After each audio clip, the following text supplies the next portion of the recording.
Buying a rental or vacation property?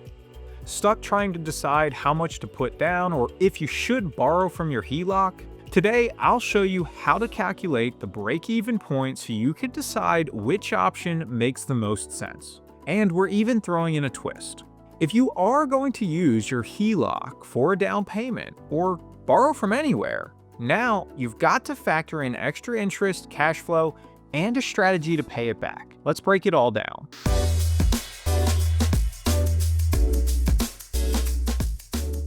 Putting more down usually lowers your rate and your monthly payment, but it also ties up more of your cash. So you need to know, how long does it take for the monthly savings to offset the extra upfront cost? That's what the break-even point helps you figure out. Let's walk through an example.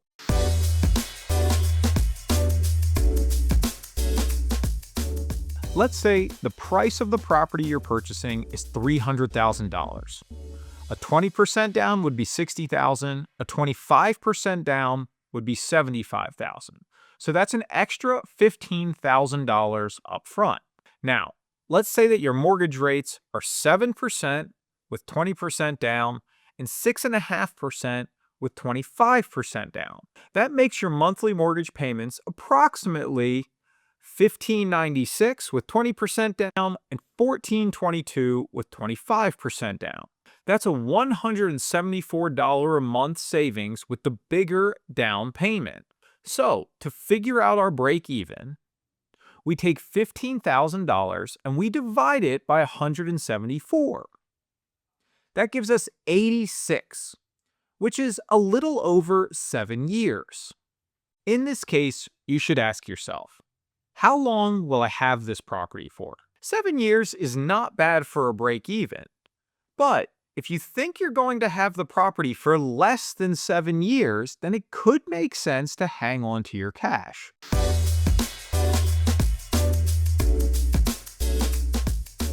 Now let's factor for the possibility that we might borrow this extra cash from our HELOC.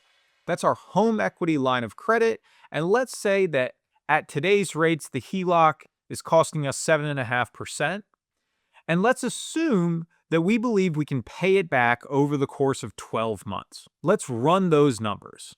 At simple interest, it's a little over $1,000 in interest over those 12 months, but we're going to pay it down throughout the course of the year, so it's closer to between $500 and $600 in extra interest.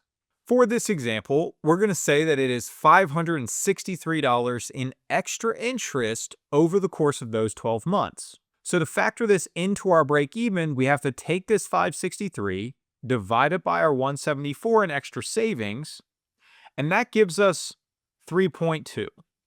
Let's round up and let's call it an extra 4 months to break even. So now, instead of 86 months, your break even point is now 90 months.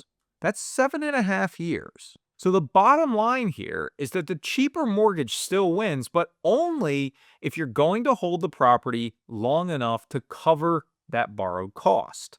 With that being said, there are other factors to consider when we're talking about how much money to put down on an investment property.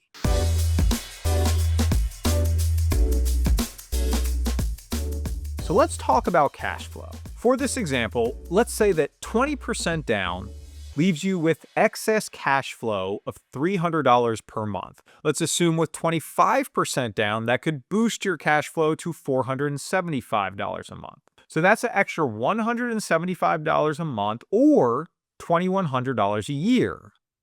So to factor this into our decision, we actually need to separate out into two scenarios. If you're using extra cash for the bigger down payment, ask yourself this: is this the best use of my money? If you invested that $15,000 in the S&P 500 at 7% returns, you'd earn about $1,050 in the first year. With the rental, you're getting an extra $2,100 a year in cash flow, plus your loan pay down from the rent payments and property appreciation. Not to mention, if you weren't borrowing it and that cash was just sitting in the bank, you'd only be getting between 3 or 4% per year at this point. That's only around $600 a year. So it's fairly safe to say if you do have the cash on hand, it makes sense to put the extra $15,000 down. But if you're borrowing the $15,000 at 7.5%, you're paying $563 in interest in the first year. So we need to subtract that from our $2,100. That leaves us with around $1,500, which is still a positive return or a borrowed money and still a little bit better than the example we used with the S&P 500. And finally, we need to ask ourselves, would you borrow from your HELOC at 7.5% to invest in the stock market? And the answer is maybe if you're a high risk taker, but probably not, because expected returns in the market are about 7 to 10%, and that's without factoring for the possibility of an immediate downturn as soon as you put the market in. If that were to happen, you'd definitely be upside down borrowing to invest in the stock market. But with the rental income, in this example, you're clearing a higher return than your borrowing cost.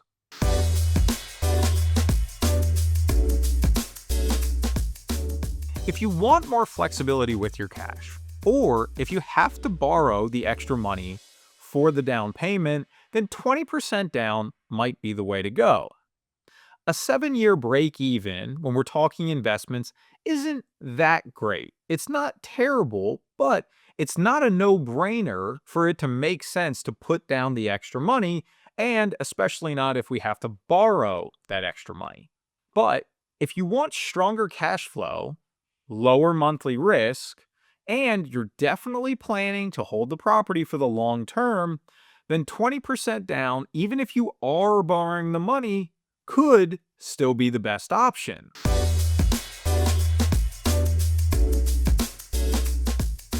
And one last tip here before we wrap up today.